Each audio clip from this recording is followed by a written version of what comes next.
ഇത് പശുക്കൾക്ക് പാട്ട് കേൾക്കാൻ വെച്ചു കൊടുത്തതാ. ഈ 2 പശുക്കുട്ടികൾ എൻ്റെ ഫ്രണ്ട്സാട്ടാ. അവരുടെ ഫ്രണ്ടിലുള്ള കുഴിയിൽ നിന്ന് വെള്ളം കുടിക്കാൻ വിട്ടിട്ടാ. ഇതാണ് എൻ്റെ സുഡൂട്ടാ.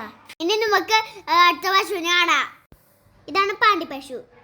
ഇതാണ് ഗിയറിന് വലിയ കൊമ്പിട്ടോ. ഇത് പശുവിൻ്റെ തീറ്റ റൂം. ഈ പല്ലറ്റും ഈ ചോളപ്പടിയും പശുവിന് കഴിക്കാൻ കൊടുക്കും. ഗോപാൽ ചേട്ടൻ്റെ റൂം. പശുവിൻ്റെ ഫാമിലത്തെ വെള്ളം പോണ കിണർ. പശുവിൻ്റെ ഫ്രണ്ടാട്ടാ. ഇതാണ് അച്ചാച്ചൻ്റെ സഹായിക്കണേ ഗോപാൽ ചേട്ടൻ.